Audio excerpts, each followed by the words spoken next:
Hello everyone, আমি সকলে ভালো আছেন। এই ভিডিওতে আমি যে টপিকটা নিয়ে ডিসকাস করবো সেটা হচ্ছে কোড এডিটর কেন ব্যবহার করা হয়, আর যারা কিনা বিগিনার তাদের জন্য কোন কোড এডিটরটা সবচাইতে বেশি ইউজফুল হবে, তারা কোন কোড এডিটরটা ইউজ করতে পারে।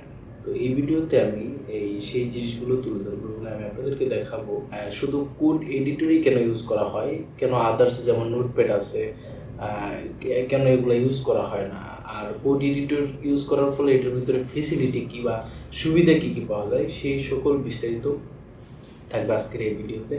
সো সম্পূর্ণ ভিডিওটি দেখবেন, ভিডিওটি এক মুহূর্তে স্কিপ করবেন না।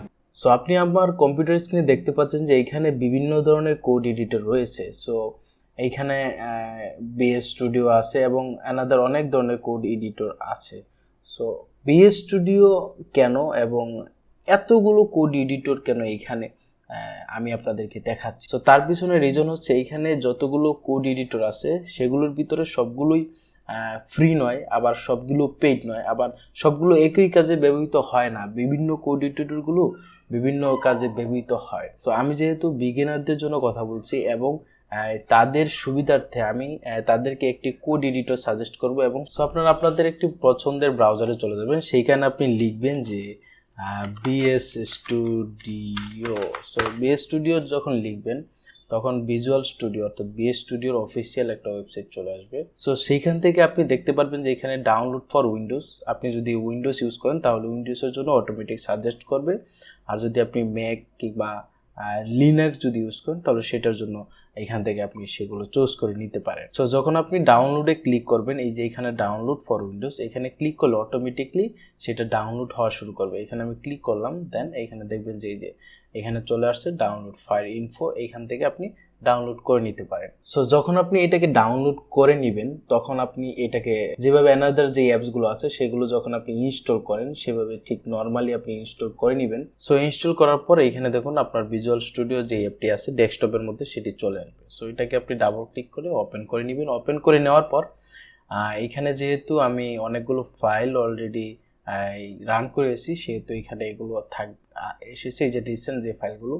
সো আপনার ক্ষেত্রে এই রিসেন্ট ফাইলগুলো থাকবে না, আপনি সোজাসুজি এখান থেকে ওপেন ফাইল কিংবা নিউ ফাইল এটাকে যে কোনো একটাতে আপনি ক্লিক করে দিবেন। ওপেন ফোল্ডারে ক্লিক করবেন। ওপেন ফোল্ডার ক্লিক করলে এখান থেকে যে কোনো একটা ফোল্ডার, আমি ডেমো বা নিউ ফোল্ডার এখানে একটা বানিয়ে নিলাম, ডেমো ফোল্ডার। এখানে আমি ডেমো ফোল্ডার দিয়ে দিলাম অ্যান্ড সিলেক্ট দিয়ে দিলে এই যে ফোল্ডারটা এখানে এটা ওপেন হয়ে যাবে।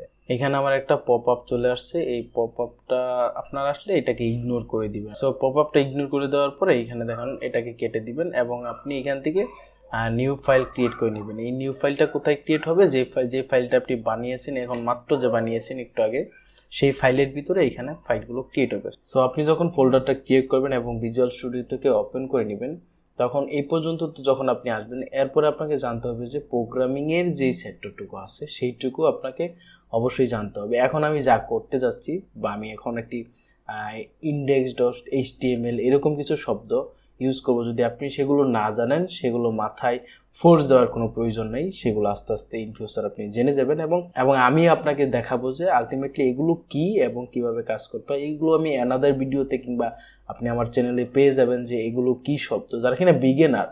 আমি কিন্তু দেখাচ্ছি যে কিভাবে ভিজুয়াল স্টুডিও অর্থাৎ কোড এডিটর ইউজ করতে হয়। তো তারা হয়তো বা নাও জানতে পারে যে এইচটিএমএল কি, সিএসএস কি, এগুলো নাও জানা থাকতে পারে। তো তাদের জন্য বলতেছি যে এই শব্দগুলো ইগনোর করার চেষ্টা করবেন যারা জানেন, আর যারা জানেন তো জানেনই। সো আমি কি করলাম, এইখান থেকে আমি এখন ইন্ডেক্স ডট এইচটিএমএল এইটা আমি দিয়ে দিলাম। ইন্ডেক্স ডট এইচটিএমএল দেওয়ার পরে এখানে আমি একটা এমএট ইউজ করব। এমএট কি সেই সম্পর্কে আপনাদেরকে আমি জানাবো, আমার পাশে থাকবেন এবং দেখতে থাকবেন আমার চ্যানেলে অ্যানাদার যে ভিডিওগুলো আছে, আদার্স ভিডিওগুলোর মধ্যে ইনফরমেশন আছে যে এমএট কি এবং কিভাবে এগুলো ইউজ করতে হয়। সো আমি এখন দেখাবো যে ভিজুয়াল স্টুডিও ভার্সাস, অর্থাৎ এইটার সঙ্গে আপনি যে আপনার নোটপ্যাড যেটা আছে এইটার কম্পেয়ার করলে সুবিধাটা কি হবে এবং আপনি কেন ভিজুয়াল স্টুডিও অর্থাৎ code editor, external code editor কেন ইউজ করতে হয়। সো ইউজ করতে হয় কেন, সাপোজ আমি এখানে যদি লিখি যে ডিআইবি, এগুলো যারা না জানেন তারা স্কিপ করবেন ডিআইবি। এই যে আমি ডিআইবিটা লিখলাম, লেখার পরে এটা কিন্তু একটা ক্লোজ টেক আছে, ক্লোজ টেক যারা না জানেন তারা বিষয়টা স্কিপ করবেন, এত প্রেশার নেওয়ার প্রয়োজন নেই। সো এটা লিখলাম আমি, সো সম্পূর্ণটা কিন্তু আমাকে লিখতে হচ্ছে। যখন আমি এইখানে লিখতে যাব ডিআইবি, দেখেন এইখানে কিন্তু অটোমেটিকলি আমাকে একটা জিনিস সাজেস্ট করলো।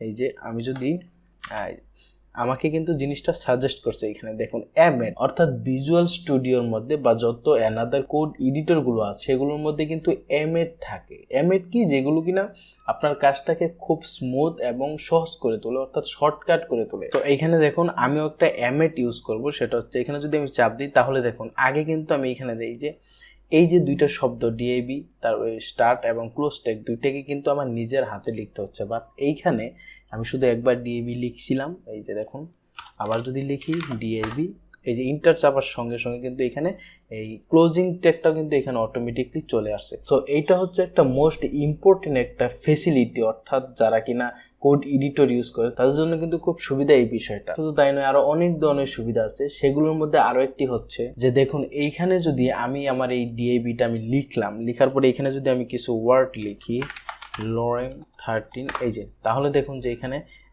13টা ওয়ার্ড কিন্তু চলে আসছে। সো এরকম অসংখ্য সুবিধা যেগুলো আপনি বিএস স্টুডিও কিংবা আনাদার যে কোড এডিটর গুলো আছে সেগুলোর মধ্যে আপনি পেয়ে যাবেন। আর সবচেয়ে বেশি যে সুবিধাটা পাওয়া যায় সেটা হচ্ছে এইখানে দেখুন আপনি যখন বিএস স্টুডিও কিংবা যে সকল কোড এডিটর গুলো আছে সেইখানে যদি আপনি কোড লিখেন তাহলে সেই কোডগুলোর বিভিন্ন কন্টেন্টের বিভিন্ন কালার হয়ে থাকে, তখন আপনি ইনস্ট্যান্টলি অর্থাৎ খুব সহজে আপনি ডিটেক্ট করতে পারবেন যে কোনটা কিসের জন্য আপনি ইউজ করছেন বা কিসের জন্য আপনি লিখছেন। কিন্তু আপনি যখন একটা নোটপ্যাড কিংবা নর্মাল কোনো নোটপ্যাড যদি ইউজ করেন তাহলে সেখানে কিন্তু এগুলো ডিটেক্ট করার মতো কোনো ওয়ে আপনি পাবেন না। সো শুধু এই সুবিধাগুলোই নয়, আরও বহু ধরনের সুবিধা আছে যেগুলো কিনা আপনি কোড এডিটরগুলোর মধ্যে পেয়ে যাবেন। সো আজকের ভিডিওতে আমি এই জিনিসটাই বোঝানোর চেষ্টা করলাম যে যারা কিনা কনফিউশনের মধ্যে আছেন যে কোড এডিটর কি, কোড এডিটর আমি কোথা থেকে ডাউনলোড করব, কিভাবে ডাউনলোড করব এবং এটার মধ্যে কি আহামরি কি জিনিস আছে, এটা কি কিভাবে আমি লিখতে পারি, কিভাবে আমি এটার সুবিধাগুলো ভোগ করতে পারি। তো ভিডিওটি ভালো লাগলে ভিডিওটি লাইক করবেন, কমেন্ট করতে ভুলবেন না, এন্ড আমার চ্যানেলের পাশে থাকার জন্য চ্যানেলটি সাবস্ক্রাইব করে বেল আইকনটি বাজিয়ে দিবেন। আর এরকম আরো ইনফরমেশন রিলেটেড ভিডিও পেতে আমার চ্যানেলটি সবসময় ফলো দিয়ে রাখবেন। দেখা হবে নেক্সট ভিডিওতে, ততক্ষণ পর্যন্ত ভালো থাকবেন, সুস্থ থাকবেন।